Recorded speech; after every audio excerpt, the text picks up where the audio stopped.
All right, let's dive in. Today we're heading straight into ancient Rome. Sounds exciting. It is. But we're not talking gladiators or chariots this time. Oh. Who are we focusing on then? Roman senators. The guys running the show, making the big decisions. We've got this awesome article, The Daily Life of a Roman Senator, and it's amazing. He gives us a real behind-the-scenes look at what it was like to be one of the most powerful people in the Roman Empire. I bet there's more to it than just togas and fancy feasts. Way more. So let's start with their morning routine. The article says it was all about image. They couldn't just throw on any old clothes. Right, they had that specific toga, didn't they? Exactly. Bright white with a purple sash, instant status symbol. And don't forget that iron ring they wore. Another sign of their power and social standing. And get this, they even had slaves to help them get dressed. Wow, talk about starting the day with a statement. It's fascinating how much their clothes said about their power. I wonder if, like, a senator's outfit ever played a role in, political maneuvering? Oh, absolutely. Like during the Catalan conspiracy, Cicero, the senator, he used his toga for dramatic effect. He ripped open his tunic during a speech to show his vulnerability, and it totally swayed public opinion against the conspirators. That's incredible, like real-life political theater. Yeah. But even with all the fancy clothes and slaves, they weren't exactly safe, right? I mean, the article mentions bodyguards. Yeah, the lictors. Imagine walking through Rome with those guys at your side, armed with clubs and axes. It's a powerful image, right? Shows that even with all the privileges, a senator's life could be pretty dangerous. It's like a weird mix of feeling super powerful and totally vulnerable at the same time. Can you imagine needing that kind of protection? Just go about your day? Makes you think about the price of power back then. Absolutely. And that tension between privilege and peril, it runs through every part of a senator's life. So let's get to the heart of it. What did a senator actually do all day? Seems like their days were pretty packed, dealing with all sorts of requests from, like, their clients, right? Yes, the world of clients and patronage. It was all about favors and obligations. The Romans had this phrase, manus manum lavat. One hand washes the other. So it's all about networking, kind of like a constant game of give and take. Exactly. Senators were always balancing power, figuring out disputes, using their influence. They had to build alliances and watch their backs constantly. Wow, that's a lot to juggle. Yeah. Okay, to understand their power, we got to look at the Senate itself. The article talks about the Forum and the Temple of Concord, those grand settings for their meetings. It's easy to picture those senators there, debating laws and shaping the future of Rome. And get this, attendance wasn't optional, it was a civic duty, which shows how seriously they took these gatherings. Whoa, no calling in sick, Ew. even with a massive headache. Well, pretty much. And before any serious business, they'd make sacrifices to the gods. Really shows how intertwined religion and politics were back then. Right, like they needed the gods to sign off on everything. But even though the Senate was technically, like, advisory, they had a ton of power, right? Oh, huge influence. They controlled the money, debated the laws, and had the ear of the magistrates. They were the real power players. This is where things get interesting. All of this power, but also a ton of risk, especially when it came to the emperor. Definitely. A senator's entire career, even their life, depended on the emperor's mood. One wrong step, a perceived insult, even a hint of disagreement. And that could be it. Exile at best. Or worse. It's wild how precarious their position was. All that power, but always walking on eggshells. Imagine being a top senator, part of the emperor's inner circle.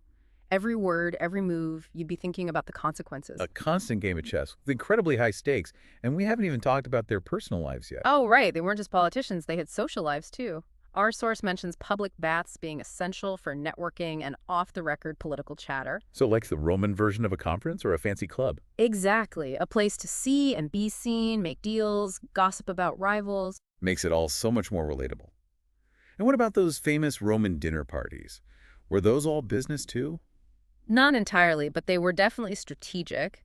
Senators used those lavish dinners to build relationships, strengthen alliances, and boost their image. Sounds like modern-day political fundraising or those casual business dinners that are all about networking.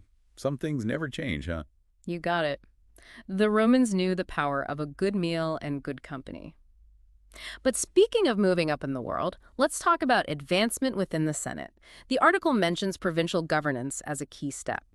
Yes, becoming a legatus, a provincial governor, that was a big deal. A chance to gain experience, prove your skills. Sounds like a sweet gig. But they couldn't stay there forever, right? Nope, terms were usually just 3 or 4 years. The emperors were smart. They knew to limit a senator's power outside of Rome. Ah, like a built-in term limit to keep those ambitions in check. But it wasn't all about merit, was it?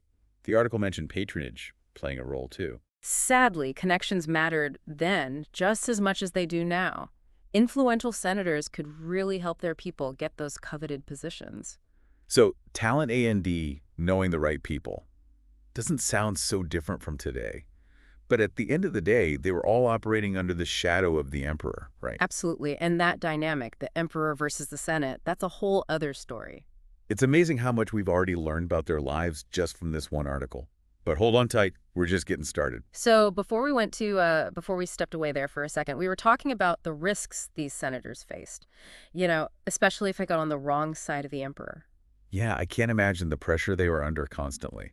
Like, it wasn't just about having power, it was about staying alive. Exactly. And Roman history is full of stories about senators, those who messed up or got too ambitious or just got caught in the middle of all the political drama. Makes you wonder, was it really worth it?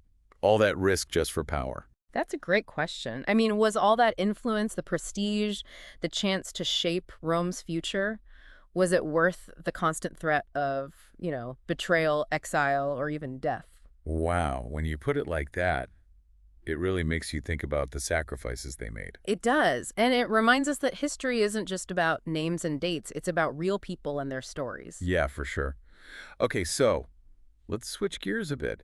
What did senators do when they weren't, scheming and plotting? Did they ever get to relax? Oh, they did. The article mentions that public baths were a big part of their social lives, not just for getting clean, but for networking and having unofficial political discussions. So like the Roman equivalent of a conference or maybe a fancy club? That's it. They'd hang out, chat, make deals, gossip about their rivals. I can totally picture it. And those Roman dinner parties, those must have been pretty wild. Oh, they were legendary. Senators would host these massive dinners to solidify relationships with allies and, of course, to boost their own image. Like those political fundraisers we see nowadays.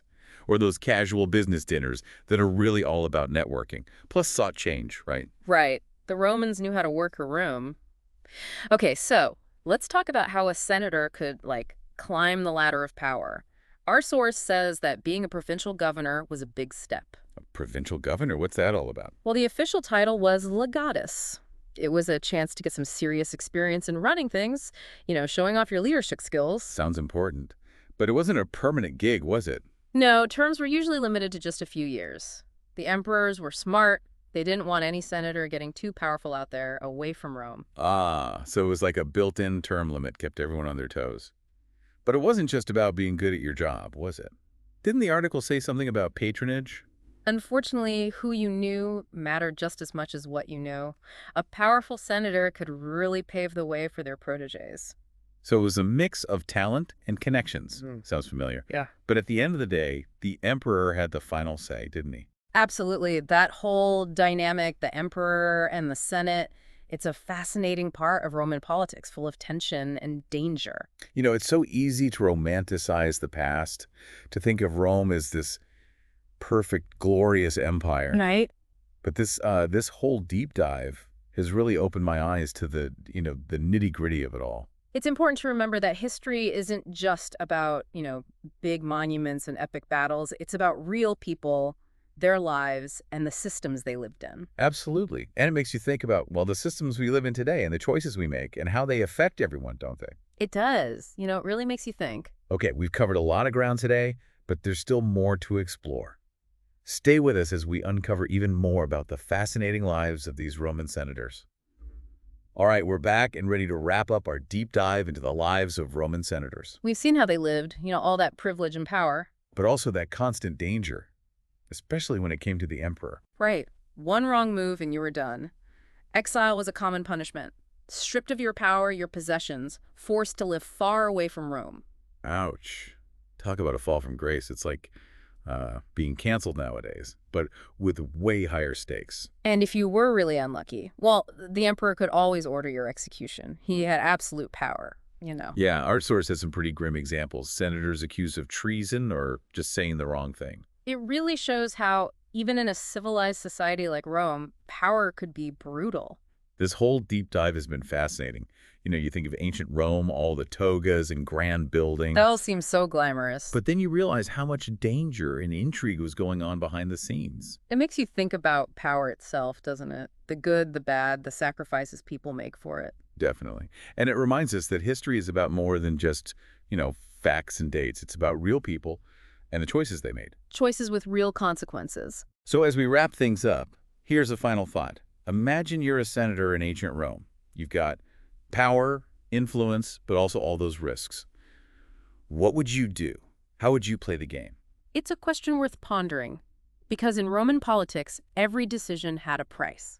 This has been an incredible journey. We've uncovered so much about these Roman senators, their challenges, and how they navigated that world. It's amazing how, even though their world was so different from ours, we can still see echoes of it today. It shows that there's always something new to learn from history, always another layer to uncover.